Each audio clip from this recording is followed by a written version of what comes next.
Hola a todos. Goya pintó esta exaltación de la Eucaristía cuando tenía 72 años, estaba completamente sordo y necesitaba poner velas en el borde metalizado de su sombrero para ver mejor. Le encarga la obra el superior de las Escuelas Pías para la iglesia de San Antón, anexa al colegio en la calle Hortaleza 63, que aún hoy existe y en la que podéis ver una copia de este cuadro.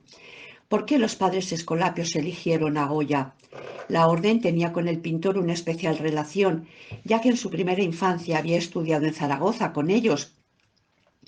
El tema de la última comunión de San José de Calasanz, fundador de la orden, hace referencia a un suceso ocurrido el 2 de agosto de 1648, cuando Calasanz, ya muy enfermo, se levantó para estar presente en la Eucaristía de los niños.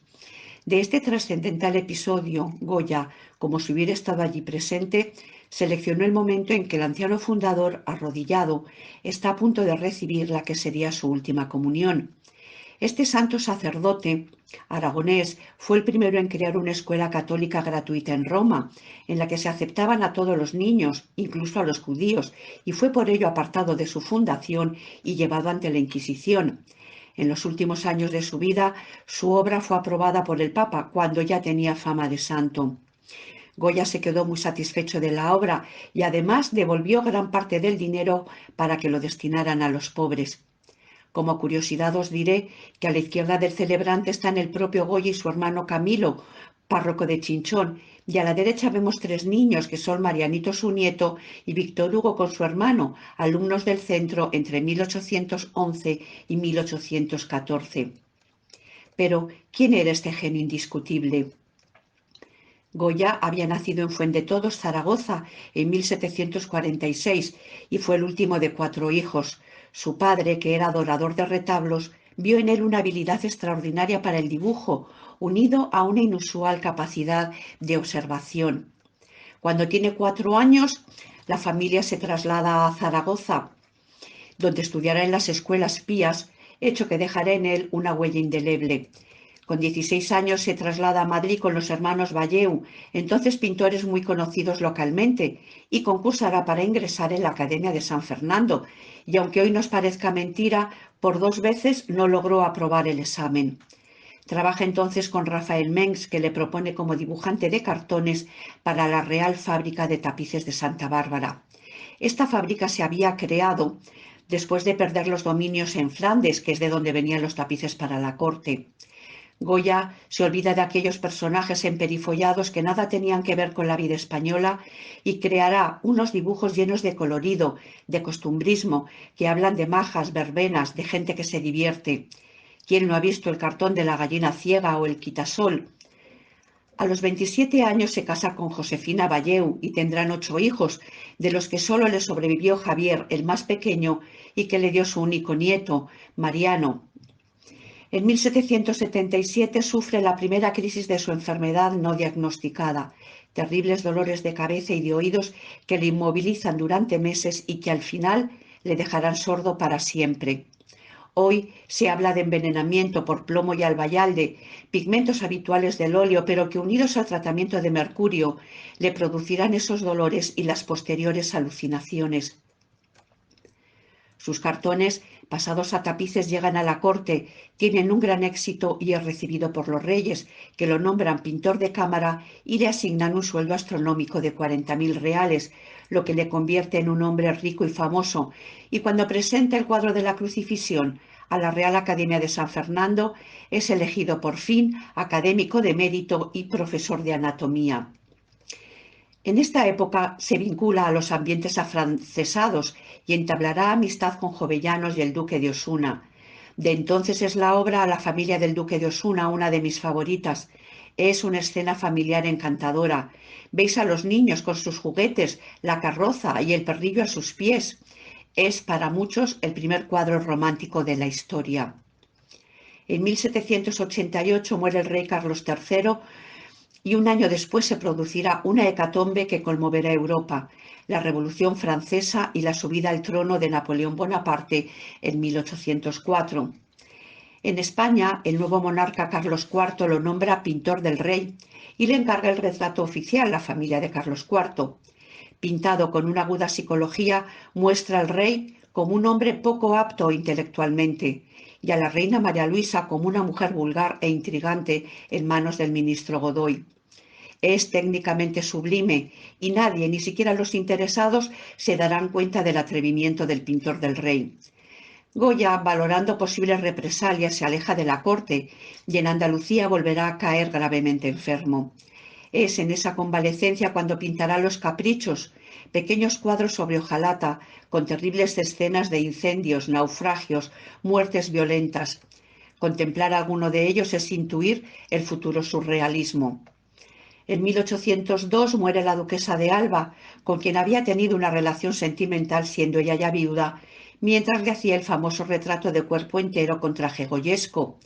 Y en ese mismo año, en el inventario de los bienes de Godoy, se citan dos obras de una misma mujer, Las Majas. La creencia popular entonces extendida de que fuera la duquesa de Alba está hoy totalmente desmentida. Es a todas luces la amante del ministro Godoy y fueron pintadas en y para su gabinete, en forma de díptico, de manera que la vestida cubriera la desnuda. En la boda de su hijo Javier conocerá a una muchacha de 17 años, Leocadia Zorrilla, que era pariente de la novia. Esta joven se convertirá en su compañera y tras la muerte de Josefa Valleu seguirá al pintor hasta Burdeos. En 1808 Napoleón invade España y Goya se constituye en testigo de los horrores de la lucha contra los franceses, con los grabados que componen los desastres de la guerra, convirtiéndose así en el primer reportero de guerra. Tienen un estilo penetrante e implacable y muestran la brutalidad y la ferocidad que tuvo la lucha.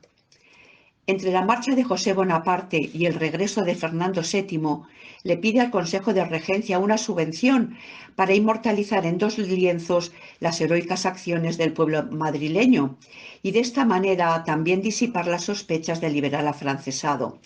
La verdad es que Goya había jurado fidelidad a Bonaparte en 1808, como todos los funcionarios del Palacio Real. El primero de estos dos grandes lienzos fue la lucha contra los mamelucos y el segundo los fusilamientos en la montaña de Príncipe Pío. Esta última es una obra maestra que posee una fuerza expresiva sin precedentes. Realizada a golpe de espátula, rabiosamente, es tan real que al acercarte podrás oír los disparos del enemigo y los gritos de aquellos valientes. Goya ha escapado por los pelos de las represalias que se desataron contra los afrancesados y se ha comprado una casa a las afueras de Madrid, donde se traslada con Leocadia y Rosarito, la hija de ambos. Los campesinos la llaman la Quinta del Sordo y en esta casa pintará las pinturas negras, entre ellas la terrorífica de Saturno devorando a sus hijos, que hace referencia a la represión brutal instaurada por Fernando VII. Es en estos años cuando el superior de las escuelas pías le encargará pintar la Última Comunión de San José de Calasanz. Pintado en 1819, es el último de los grandes cuadros de altar y en el que el artista expresó la religiosidad del santo, su fe, su vida humilde y su labor de magisterio. Lo acompañan algunos sacerdotes y los niños, arrodillados a su alrededor, están subyugados por la entrega y el abandono total de su maestro, que aparece tocado por la luz divina. De todos los cuadros religiosos de Goya, es este el más evocador de un mundo lleno de espiritualidad y santidad. Afloraron entonces los recuerdos y las vivencias de su primera infancia en las escuelas pías.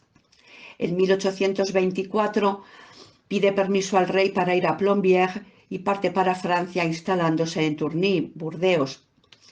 El 1 de abril de 1828, tras una ligera indisposición, amaneció totalmente paralizado y morirá en la madrugada del 16 de abril a los 82 años. Su hijo Javier no llegó a tiempo de verlo vivo. ¿Y a nosotros qué sentimientos nos produce la contemplación de esta obra? Yo pienso mirándolo que aquellos que hablaron de la frialdad religiosa del maestro estaban equivocados. Sus alucinaciones, fruto de los constantes envenenamientos, afectaban a su mente, no a su corazón. No se puede pintar este cuadro sin saber, sin sentir, sin haber vivido alguna vez una sincera e íntima devoción. Entonces, ¿qué fue lo que convulsionó su espíritu? ¿Qué sintió su alma mientras lo pintaba? ¿Fue encontrando a Dios en cada pincelada? A mí me maravilla la luz que recibe de lo alto, la luz de la gracia, de la presencia real de Cristo en la Eucaristía que todos recibimos al comulgar. Es la presencia que alimenta nuestra fe y hace el milagro de transformar nuestras vidas. ¿Y veis ese rostro? Es el rostro emocionado y tembloroso de quien va a acariciar al ser amado. Y yo querría para mí ese amor, esa confianza, ese abandono.